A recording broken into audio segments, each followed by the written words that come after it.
কি বলছিস রে ফুটো? ঠিকই বলছি। ওই নেদন লাল, হ্যাঁ, আর ওই চম্পা তিনজনে মিলে এখন আবার ওই খিদিরপুরে গেছে। কেন, কি হয়েছে? আরে ওখানে ওই স্কুলের মাস্টার আছে না, তার ছেলে নাকি আবার ফিট পড়া শুরু করেছে। বাপরে, নেদন আবার ফিটির ওষুধ কবে থেকে দিয়ে শুরু করেছে? আমি ভাবছি এদিকে কোনো আবার ঝামেলা হয়নি তো। কে জানে। বলছি ফুটোদা, তুমি একটু সঙ্গে যেতে পারতে। আরে বলেছিলাম আমি আসবো নাকি, আমার ঝড়াত করে বললো তুমি বাড়ির দিকে সামলাও, আমরা ওইদিকে দেখছি। জ্বালা জ্বালা, মানে সংসারে একটা জ্বালা যায় তো একটা আসে, আমি তো বুঝতেই পারতেছি না। সত্যি ভাই, আগের জন্য কি পাপ করেছি তা কে জানে, একটা যায় একটা আসে। মানে বিরাট একটা শয়তানের পরিবেশ হয়ে গেছে। বলছি ফুটো, একবার ফোন করে দেখতি সবকিছু ঠিকঠাক আছে কিনা। আরে বাবা, ওই নেদনদের নিয়ে আমার কোনো টেনশন নাই। আমার টেনশন হচ্ছে যে বাড়ি গেছে সেই বাড়ির কারোর কিছু না হয়, ওদের নিয়ে কোনো টেনশন নাই। ওরা তো একটা ব্রহ্মাস্ত্র, যেখানে যাবে সেখানের পুরো রং বদলাই দেবে। বলছি গোপন সূত্রে খবর পাওয়া গেছে ওই নারকেল বেগম নাকি বেরোনোর প্রস্তুতি নিয়েছে। ও শালার বেটি যা করে করে বেড়াকে, ও বেরো খাগিয়ে মরুক, তাতে আমাদের দেখার দরকার নেই। থাকার কথা বলতি ভাই, ভুট্টো ক্ষেতের কথা বিশাল মনে পড়ে। এই যে পাদু নেদন, হ্যাঁ, এরা সবাই আমাদের ভুট্টো খেতে হাগা বন্ধ করে দিয়েছে। এখন ঘরের পাইখানায় গেলি পাইখানাই হয় না, 10 মিনিট 15 মিনিট বসে থাকলেও সেই ভুট্টো ক্ষেতের কথা মনে পড়ে। পাশ দিয়ে ফুরফুরে হাওয়া, সুরসুরে হাওয়া, সেই মুগ্ধ বাতাস, আর এখানে ঘরের ভিতরে মশার কামড় খাও, খালি চড়াচড়ি করো। ঠিক কথা বলিস, কিন্তু এখন বারণ করিস আর কি করা যাবে। ওখান থেকে বলে আবার সিসি ক্যামেরা লাগাইছে, এখন তুমি হাঁকতেই বসলি, তা যদি সিসি ক্যামেরায় উঠে যায় তা জ্বালা আছে না। না বাবা, দরকার নেই, এমনি ঠিক আছে। বলছি ফুটোদা, ওরা কখন কি আসবে কিছু বলিছে নাকি? সে ঘোড়া কিচ্ছু বলেনি, বলতেছে জটিল কেস, হ্যাঁ আমাদের খাওয়া দাওয়ার টেনশন করো না, আমরা ওখানে আজকে থাকিও যেতে পারি, কালকে সকালেও আসতে পারি। ভালো জ্বালা তো, ফিরি ফিরি এত কাজ করতেছে আর কি বলবো। ফিরি ফিরি কোথায়, কয়দিন আগে যে আমাদের 50,000 টাকা দিল পাদুরে এই প্লেনের টিকিট কাটার জন্য, ভুলে গেছিস নাকি? ও তাই তো ভুলে গেছি। ও টাকাতে বলে আবার ফেরত দিতেই হবে? কে জানে, এত কাজ বাজ করে যাচ্ছে, ফেরত নাও নিতে পারে। না নিবি ভালো রে বাবা, এখন টাকা পয়সার যে চাপ, 50,000 টাকা দিয়া মানে বিরাট কষ্টের ব্যাপার। ভালো কথা বলিস, পাদুর কাছে যে 50,000 টাকা নেওয়ার কথা বলেছিলাম সেটা তো ভুলেই গেছি। কেন, সেদিন তো বললো এই মাসে দিতে পারবে না, পরের মাসে। ও তাই তো, আমি ভুলে গেছি, ব্রেন শর্ট হয়ে গেছে। এর জন্য মাঝে মাঝে গোবরের জল খাওয়া দরকার। কি বলছো, গোবরের জল খাবো? আরে বাবা হ্যাঁ, আমি শুনেছি গোবরের জল খেলে নাকি পেট পরিষ্কার, মাথা পরিষ্কার, সবকিছু পরিষ্কার হয়। তাহলে আমার হাত পাও যে কালো, সে গোবর যদি হাত পায়ে ঘষেনি পরিষ্কার হবে? কি যে বলিস ভাই, চাঁদের মতন পরিষ্কার হয়ে যাবে। ঠিক আছে, তাহলে এক রিস্ক নিয়ে দেখতেই হবে। আচ্ছা। ফুটো কাকা, ও ফুটো কাকা, অসময় বাড়ি মেয়ে ছেলের আওয়াজ। দেখ আবার কে এলো রে ফুটো। ও ফুটো কাকা, কাকা বলতেছে, তাহলে তো মোটামুটি টেনশন নাই। কে ভিতরে আসো। আরে পড়ি তুমি, আর বলবেন না, খুব বিপদে পড়েছি, একটু সাহায্য করুন। হাগুদা কি বলছে? কি কি কি কি বলে শোন। কি হয়েছে বলো। ওই এমএলএ বাচ্চা কুপরামর্শ দারোগা বাবুকে দিয়ে আমার বাবাকে জেলে ধরে নিয়ে গেছে। ওইসব মানুষের সাথে তোমরা সম্পর্ক করতে যাও কিসের জন্য? যাদের কাছে টাকা পয়সা ছাড়া মানুষের কোনো ভ্যালু নাই, সেই সব মানুষের সাথে সম্পর্ক করার কোনো মানে হয়? ওরা যে এত শয়তান, এত বড় চালু লোক আমি জীবনে জানতে পারিনি। যখন শুনিছে যে আমি আবার ওই আগে আমার ওই যারা ভালোবাসতাম সেই বাড়ি গেছি, তখন ওদের মাথায় চড়ক গাছ উঠিছে, আমার সাথে প্রতিশোধ নেওয়ার জন্য আমার বাবাকে জেলে ধরে নিয়ে গেছে। এখন কি বলতে চাইছে ওরা? পয়সা করে চাইছে নাকি? পয়সা করে চাইনি, ওই কদিন আগে আসছিল, তখন বলিছে যে তোমার একদিন কি আমার একদিন, তোমার দেখাবো কত ধানে কত চাল। ও এখন আমার উপর প্রতিশোধ দিতে চাই। প্রতিশোধ মানে? ওরা চাই আমি ওই বাড়ি আবার ফিরে যাই, আর আমার এক চাকরের মতন খাটাবে, সারাদিন গরুর গোয়ালে গু পরিষ্কার করাবে, এইসব কষ্ট দেবে আমারে, আর আমার এই ভালোবাসার প্রতিশোধ নিতে চাচ্ছে। তা তুমি এখন কি করতে চাচ্ছ? বলছি আমার মাথায় কোনো কিছু খেলছে না, তাই তোমাদের কাছে আসছি, একটু সাহায্য করো, আমার বাবাকে জেল থেকে বের করার ব্যবস্থা করো, আর আমার বাবার চাকরিটাও নষ্ট হয়ে যাবে। এইভাবে বদনাম হয়ে গেলে সমাজের বুকে আমার বাবার মুখ দেখাতে পারবে না। প্লিজ প্লিজ ফুটো কাকা, তুমি এটা কিছু করো। আমি এখন কি করে কি করি দেখো, আমি এখন প্রাক্তন মানুষ হয়ে গেছি, আধার কার্ডে প্রায় আমার নাম কাটার বয়স হয়ে গেছে, আমি এখন কি দিয়ে কি করবো কিছু বুঝে পাচ্ছি না। ওরকম বলো না, তোমরা যদি পারো সবকিছু করতে পারো, আর পাদুর সাহায্য ছাড়া মনে হচ্ছে এইবার আর কাজটা হবে না। দেখো মা, পাদু আর আগের মতন সিঙ্গেল নেই, বিয়ে তা করেছে, সুখী সংসার করছে, এখন ওর মাথায় এইসব টেনশন দিয়ে ঠিক হবে না। প্লিজ একবার বলো না পাদুকে, যে পরি এরকম বিপদে পড়েছে, ওর বাবাকে বাঁচাতে হবে, কি করা যায়? কি বলছো হাগুদা? দেখ বাড়ির উপর আইসে, তাদের এত বিপদ নিয়ে পাদু যদি করে হেল্প করতে পারে। বলছি কি মা, তুমি তোমার ফোন নাম্বারটা দিয়ে বাড়ি যাও, এদিকে দেখি আমি কি করতে পারি। দেখো না, আমার বাবাকে ধরে নিয়ে গেছে, খুব তাড়াতাড়ি বের করতে হবে, না হলে যে চাকরিও চলে যাবে। আমি জানাচ্ছি ঘন্টাখানিকের ভিতরে, তুমি তোমার ফোন নাম্বারটা দিয়ে যাও।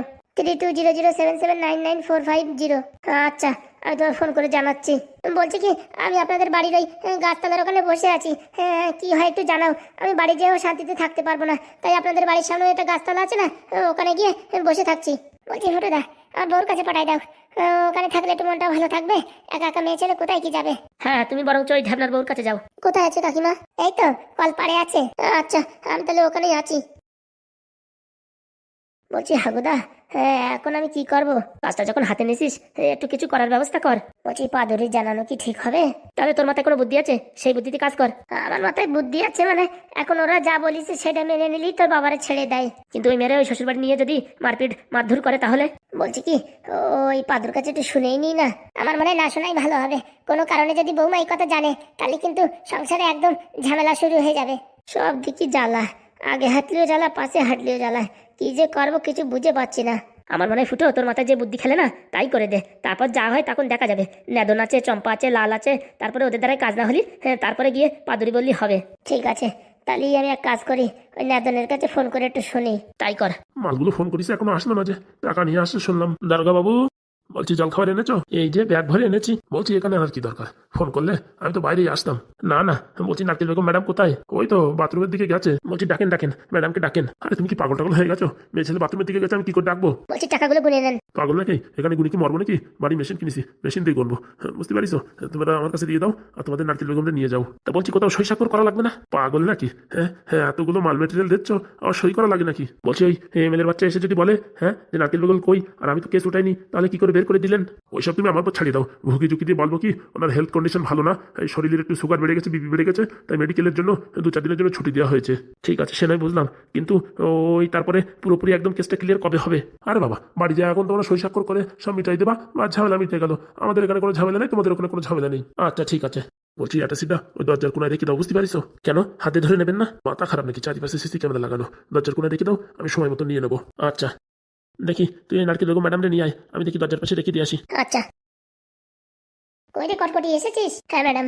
আলি এসেছে, সঙ্গে পুরো একদম জিনিসপত্র নিয়ে আইছে। তাহলে এখন আমি যেতে পারি?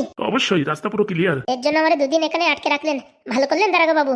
দেখেন কেসটা এত বড়, এখানে না এনে আপনাকে কোনো উপায় ছিল না। বলছি বাড়ি থেকে টাকাটা দিয়ে দিলে হতো না? শুধু শুধু এখানে আনার কি দরকার ছিল? বুঝবেন না বুঝবেন না, এখানে আনলে যে তাড়াতাড়ি টাকাটা আসলো, বাড়ি থেকে বললে আপনি বলতেন আজকে মাজায় ব্যথা, কালকে পায়ে ব্যথা, আজকে ব্যাংকের থেকে টাকা দেবে না, আমার ওই এটিএম কার্ডে কাজ করছে না, অনেক ভঙ্গি চঙ্গির কথা বলতেন। যেই এখানে এনে রেখেছি, ঝড়াত করে দেখেন অ্যাটাসি চলে আইছে। ঠিক আছে, তাহলে আসি এখন। আচ্ছা ম্যাডাম, বলছি কোনো কষ্ট টষ্ট হয়নি তো? না না, এখানে তো পুরো একদম আদর যত্ন করে রেখেছো। সকালে বিকেলে biryani, korma, chicken fried rice, আরো কত কিছু খেতে দিয়েছো, তাই না? মানে ম্যাডাম বুঝতেই তো পারছেন, জেলখানায় কি এসব দেওয়া যায়? এসব তো রুলের বাইরে। আমার বাড়ি একদিন আসবেন, ভালো করে খাইয়ে দেবো। আচ্ছা আচ্ছা ম্যাডাম, আসবো, অবশ্যই আসবো। কটকটি, তুই এই পাশ দিয়ে বেরো, আমি এই পাশ দিয়ে যাচ্ছি। আচ্ছা ম্যাডাম। বলছি কটকটি, টাকা পয়সা বা কোনো নোট ফোট ছেঁড়া নেই তো? একদম কচকচে নোট। আচ্ছা আচ্ছা ঠিক আছে। শালা এরকম কাজ যদি 2-4টে পাই না, 6 মাস সাসপেন্ড রাখিছে দেখি, 6 মাসে যে টাকা কামাতাম 1 মাসে সব ক্লিয়ার করে দেবো। কপাল খুলিছে রে, কপাল খুলিছে, আর কি বলবো। এরকম কেউ যদি মাঝে মাঝে একটা আসতে থাকে না, বাবা শরীরে শান্তি আর শান্তি। আয় হারামজাদা, ভিতরে আয়। কে কাকে এরকম তালা দিয়ে আনছো ভিতরে? আর বলবেন না দারোগা বাবু, এই হারামজাদাটা হ্যাঁ যা আকাশ করেছে এই এমএলএর সাথে, তার বলার বাইরে, তাই একে ধরে নিয়ে আসছি। কে দেখি তার থোবড়াটা একটু দেখাও আমারে। আসিস না কেন, ওখানে দাঁড়িয়ে আছিস কেন? বলছি মালু লুট করা যাবে তো? যাবে যাবে, না হলে কি আনি? সোনার মুরগি দিয়ে ভিতরে আসতি বল, বাইরে কেন ডিম পাড়াচ্ছে? বলছি কি তোমার কি এখন ওই তেল সিন্দুর দিয়ে ভিতরে ডাকতে হবে নাকি? বলছি স্যার আমার ছেড়ে দিন, স্যার আমার ছেড়ে দিন। হ্যাঁ তোমার ছাড়ার জন্যই তো আমাদের এখানে চাকরি পেয়েছি, আসো আসো একটু কোলাকুলি করি। সত্যি বলছি স্যার, আমার কোনো অপরাধ নেই, শুধু শুধু এমএলএ বাবু আমার নামে কেস খামারি করে এই জেলের হাজতের ভিতরে নিয়ে আসছে। মানে সামনে ভোট, সামনে ইলেকশন, হ্যাঁ সেসব দিকে মনোযোগ না দিয়ে তোমার পিছনে লাগার জন্যই এমএলএ বসে রয়েছে, তাই তো? আরে ছোট বাবু এরকম চেতে যাচ্ছে কেন? প্রথমবার মানে জেলে আইছে তো, তাই একটু ঘাবড়াই যাচ্ছে। একদম ঠিক কথা বলেছেন স্যার। বলছি কাজবাজ কি করো তুমি? আরে বাবা ওই যে ভারত কোচিং সেন্টারে টিচার, মাস গেলে 40-50 হাজার টাকা বেতন পাই। তো তোমার মতো মানুষই এই কোচিং সেন্টারের মানুষ হয়ে তুমি জেলে আসছো, তো লজ্জা করে না? আর বলবেন না স্যার, এই বুড়ো বয়সে চুলকনি উঠেছে তো, এই বুড়ো বয়সে ওই এমএলএর মতো মানুষের ধমকি দেয়, বোধ বুদ্ধি আছে? পুরো আমাকে ম্যানসা, হ্যাঁ তুই শালা এমএলএ বাবুরি তুই ধমকি দিস, তোর জেল হবে কিরকম জানিস? যাবজ্জীবন। আর তোর চাকরি চাকরি তুই তো পাবি না, তোর গোষ্ঠীর কেউ পাবে না, বুঝতে পারছিস? তোর একটা রেকর্ডের উপরে ব্যাড রেকর্ডের একটা লাল ছাপ্পা মেরে দেবো। এরকম বলবেন না স্যার, কিছু একটা ব্যবস্থা করুন। কিছু একটা ব্যবস্থা মানে কি বলতে চাইছিস? ঘুষ দিতে চাইছিস নাকি আমাদের? হ্যাঁ না না, মানে বলছিলাম কি কম বেশি কিছু করা যেত না? যা বলছিস ক্লিয়ার বল। বলছি কি স্যার, আমি তো কোনো অন্যায় করিনি, তা আমার ছেড়ে দেওয়া যায় না? অন্যায় করিস না আমরা কি করে জানবো? আপনি সব জায়গায় খবর নিয়ে দেখেন স্যার, আমার চরিত্রে কোনো দাগ নেই, সত্যি বলছি স্যার। এখানে যে আসে সেই এইসব কথা বলে, বুঝতে পারছিস? নতুন কিছু বল। বলছি কি স্যার, বলছি কিছু নিয়ে টিয়ে আর কি সেটেলমেন্ট করা যেত না? কত দিতে পারবি তুই? স্যার আমি ভারী জোর ওই 25,000 টাকা দিতে পারবো। স্যার তার ম্যাথা তোর জেলে ঢুকে এখনো বাড়ানো হয়নি কেন? হ্যাঁ মানে আমরা কি এখানে দান শিবির বা ভিক্ষের থালা নিয়ে বসি? 25,000 টাকা দিবি? তাহলে স্যার কত দিলে হবে? 70,550,000 টাকা। এত টাকা কোথায় পাবো স্যার? কেন এতদিন তো লোকের টাকা চুষে চুষে খেয়েছিস, সে টাকা কোথায় রেখেছিস? লোকের টাকা খেয়েছি কি বলছেন স্যার? কেন যাদের অ্যাডমিশন হচ্ছে না অন্য জায়গায় সেটিং করাই দিচ্ছিস, সেখান থেকে কমিশন পাস না? কি বলছেন স্যার? আমি হচ্ছে একদম সৎ মানুষ, জীবনে কোনোদিন কারোর 1 টাকা খাইনি, আমি এত টাকা কোথায় পাবো?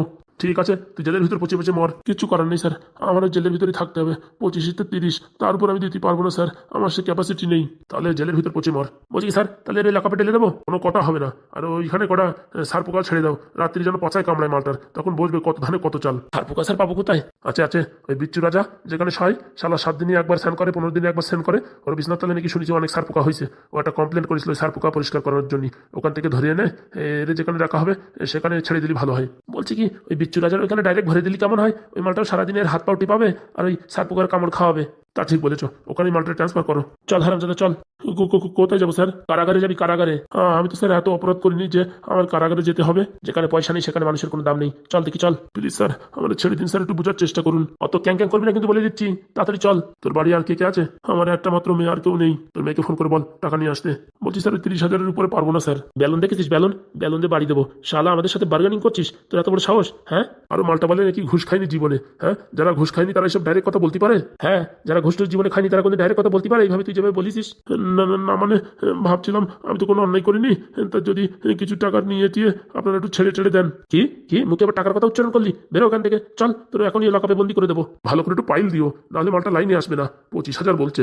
চল এদিক চল। পুরো মালের পয়সা আছে কিন্তু দিতে চাচ্ছে না, আর কি করে পয়সা বের করতে হয় সে আমার থেকে ভালো কেউ জানে না। সার্ভিস করতে করতে আমার মাথার চুল সব পড়ে গেছে। ফাজলিমি নাকি আমার সাথে? হ্যাঁ টাকা সব চুষে বের করে নেবো। হ্যাঁ আমার সাথে ফাজলিমি টাকাই, আমি হচ্ছে রক্ত চুষা বাদুর। বলছি মাসি ডাকলে যে? বলছি বাবা তোমার কিছু কথা বলবো, কিছু মনে করবা না তো? না মাসি আপনি তো আমাদের নিজের লোক আর আমার নিজের মাসি, তা আবার কি মনে করবো? শোনো এখন তোমার বলার একটু সুযোগ পাইছি। ওরা 2 বোন মিলে একটু রাস্তার ওই পাশে গেছে কসমেটিকের দোকানে জিনিসপত্র কিনতে। এই সুযোগে তোমার সব বলছি, তুমি আবার যেন কাউকে কিছু বলো না। না না আমি কাউকে কিচ্ছু বলবো না। কি হয়েছে বলেন মাসি?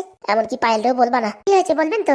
শোনো প্রথম কথা হচ্ছে আমার মেয়েরে যে এখানে নিয়ে আইছি একটা ছেলে দেখে বিয়ে করানোর জন্য, সেটা তো আমার স্বার্থ, সেটা আমি প্রথমেই স্বীকার করে নিচ্ছি যে আমার মেয়েরে এখানে নিয়ে আইছি আমি একটা ভালো একটা ছেলে দেখে, যাতে একটু তার জীবনটা একটু বদলায় তার জন্য, বুঝতে পারিস? এটা আমি আগে থেকে স্বীকার করে নিচ্ছি। হ্যাঁ হ্যাঁ তাতে কোনো সমস্যা নেই তো। অন্য ছেলে দেখবে, পছন্দ হলে কথাবার্তা হলে বিয়ে হবে, এতে আবার স্বার্থর কি হলো মাসি? সবাই তো চায় তার নিজের একটা মেয়ে থাকলে ভালো জায়গায় বিয়ে থা হোক। এইবার হচ্ছে তোমার ভালোর জন্য একটা কথা বলছি। হ্যাঁ মাসি বলেন তো। বলছি এসব কথা যেন কোনো কানাকানি না হয়, খালি তোমার মাথায় রাখো, যাতে তুমি ভবিষ্যতে যেসব ডিসিশন নেওয়া যাতে ভালোভাবে নিতে পারো, বুঝতে পারিস? আমি তোমার নিজের মানুষ হয়ে বলছি। হ্যাঁ বলবেন তো কি হয়েছে? এই যে পায়েল আছে না, পায়েল, বুঝতে পারিস এ দাদু কিন্তু বিশাল শয়তান, 1 নম্বর চিটিংবাজ। লোকের কাছ থেকে টাকা পয়সা মেরে মেরে অনেক টাকা খেয়েছে। গ্রামগঞ্জে তো মানুষ কেউ এখন 1,000 টাকা চাইলেও দেয় না, এরকম খারাপ অবস্থা। কি বলছেন? আর এই মেয়েটাও কিন্তু সুবিধার না, এর আগে 2 জনের সাথে প্রেম করেছে, সে খবর আমি জানি। তাছাড়া অন্য হতে পারে কেস, বুঝতে পারিস? তাই এই মেয়ের থেকে একটুখানি নিজেরে আলাদাভাবে রেখো। আবার যেন বিশ্বাস করে বিষয় সম্পত্তি সবকিছু যেন আবার তার নামে করে দিও না, বুঝতে পারিস? এ যারে ভালোবাসতো তারে বলিসে তোমার জন্য আমি জীবন দিয়ে দিতে পারবো, কিন্তু তোমার সাথে বিয়ে হওয়ার পরে তোমার এই বিষয় সম্পত্তি দেখে না এখন তারে ল্যাং মেরে খেদাই দিছে, তার অবস্থা এখন মরমর অবস্থা। কি বলছেন? হ্যাঁ সেই গ্রামের থেকে তো আমার সবাই ফোন করছে, জানে তো আমি এখানে আছি।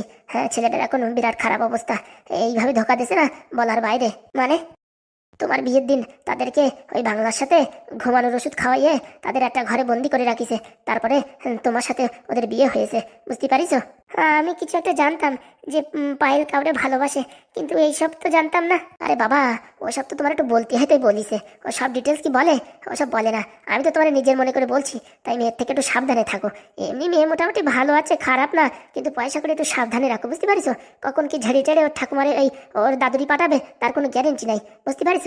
আর এই ফোন টোন কিনে দিয়েছে ভালো কথা, ফোনের ভিতর আবার ফোনপে চালু করে দিও না, তাহলে কিন্তু সমস্যা। না মানে ওর ফোনে তো এখনো ফোনপে নেই, ওর নামে এখনো কোনো অ্যাকাউন্টও খুলিনি।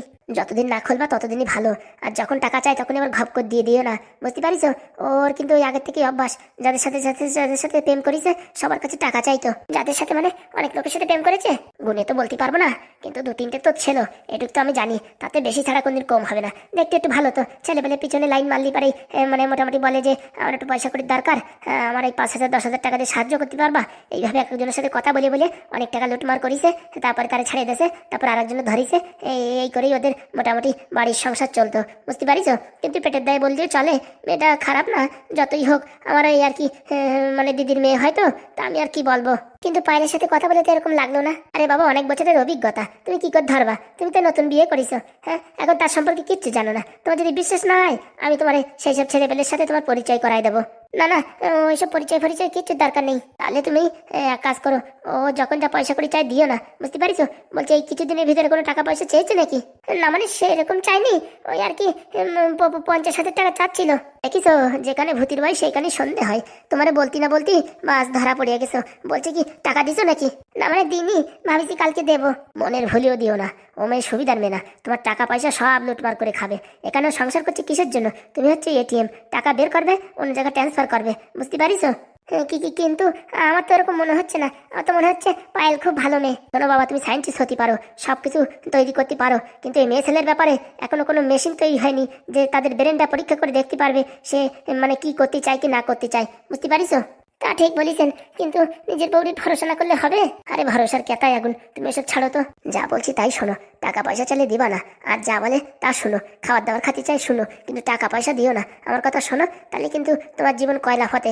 একবার অভ্যাস করাইছো কি তোমার জীবনের পুরো হেরিকেন ধরে যাবে। তাহলে এখন আমার কাছে যে 50,000 টাকা চাইছে, তাহলে আমি এখন কি করবো? ও হাবি জাবি ভুংচুং কথা বলে বলো আমাদের বাড়ি টাকা দিতে হবে আর্জেন্ট, আমি এখন দিতে পারবো না। হ্যাঁ, আজকে না কালকে না এই করে করে 1 মাস 2 মাস করে নড়াচড়া গোড়োগড়ি করে ওই জিনিসটা কাটাই দাও। একবার দিছো কি মরিছো? আচ্ছা ঠিক আছে, আমি বলবো খানে যে বাড়ি টাকা পাঠিয়েছি, এ মাসে দিতে পারবো না। বলছি বাবা, আমি যে তোমার এইসব কথা বলিছি, বলো না কিন্তু, তাহলে কিন্তু আমার আর থবে না। না না মাসি, আপনি বলেছেন, ভালো করেছেন। তুমি হয়তো ভাবতে পারো যে নিজের মেয়ে হলে সংসারটা ভাঙার জন্য এসব কথা বলতো না। হ্যাঁ, পরের মেয়ে মানে আমার দিদির মেয়ে বলে আমি বলছি না। দেখো বাবা, আমার যেটা স্বার্থ সেটা তো আমি তোমার বলেই দিছি। আমার মেয়ের এখানে নিয়ে এসে একটু ভালো ছেলে দেখে বিয়ে দেওয়ার জন্য, বুঝতে পারিস? সে কথা আমি আগেই স্বীকার করে নিছি। আপনি চিন্তা করবেন না, আমি ভালো ছেলে দেখে বিয়ে দেওয়ার ব্যবস্থা করছি। কই গো, কোথায় গেলে? স্বপ্নাশ করিছে। বলছি বাবা, হ্যাঁ আমি পালাচ্ছি। হ্যাঁ আচ্ছা, এই যে এখানে আমি। এখানে কি করছো একা একা তুমি? না ভাবছিলাম এই জায়গাটা খালি পড়ে আছে, এখানে দুটো গ্যাস ফ্যাস লাগিয়ে দিলে পারে বাড়িতেও কিছু রান্না বান্না করা যেত। ক্যান্টিন থেকে এত সুন্দর খাবার দেয়, বাড়ি আবার রান্না করার কি দরকার? না আজকাল ওখানে তেল মশলা প্রচুর দিচ্ছে, ওইসব খেলে আবার সমস্যা হবে কিনা, তাই ভাবছি বাড়িতেই রান্না বান্না করবো নাকি। আরে বাবা না না, ওখানেই ভালো আছে। বাড়ি আমি একটু ফ্রি ভাবে থাকতে পারি, রান্না বান্না করতে গেলে সকালে ওটা রান্না করো, তোমার অফিসের জন্য টিফিন দাও, ও বিশাল ঝামেলা। দরকার নেই, ওখানের খাবারই ঠিক আছে। কিন্তু ওখানের খাবার খেয়ে না আমার পেটের ভিতর কিরকম গুড়গুড় গুড়গুড় করছে। কিচ্ছু হবে না, কিচ্ছু হবে না, সব ঠিক হয়ে যাবে। একটু ওআরএস এর জল খাও, সব ঠিক হয়ে যাবে। আচ্ছা দেখি, আমি অফিসের দিকে যাবো। তা বুন্ডিনি কোথায় গিয়েছিলে, কেনাকাটা করেছো? কিচ্ছু পছন্দ হয়নি ওখান থেকে। আচ্ছা, আমি অফিস থেকে এসে সবাইকে ঘুরতে নিয়ে যাবো। বলছিলাম কি পাদু, ওই 50,000 টাকার কথা বলেছিলাম, আসলে কি পায়েল, আমি ওই টাকাটা না বাড়ি দিয়ে ফেলেছি। বাবার খুব দরকার ছিল, তাই আর না বলতে পারিনি। তাহলে এখন আমার কি হবে? আমি যে দাদুকে কথা দিয়েছিলাম, বলছি দাদুকে যে করে হোক ম্যানেজ করো, আমি সামনের মাসে ঠিক দিয়ে দেবো। সামনের মাসে? হ্যাঁ সামনের মাসে। ওই বললে হয় নাকি? হ্যাঁ, আমার তো এখনই দরকার। দেখো আমি এখন পাচ্ছি না, আমার অফিসের দেরি হয়ে যাচ্ছে। হ্যাঁ, আমি পরে কথা বলছি। টাকা দেওয়ার কথা বলে এখন না দিয়ে চলে গেল। কাজটা কি ভালো করলো পাদু? এত ভালোবাসি, তাও ভালোবাসার দাম দিতে পারলো না। 50,000 টাকা চেয়েছি, তাই দিতে পারলো না। এর জন্য বলে ভালোবেসে কোনো লাভ নেই। হ্যাঁ, আমার ভালোবাসা কেউ বুঝতে পারবে না। ও টাকা কি সব কি আমি খেয়ে নিচ্ছি? মাস গেলে এত টাকা ইনকাম করছে, 50,000 টাকা দিতে পারলো না আমায়, আর কি বলবো। ধুস, ভালো লাগে না।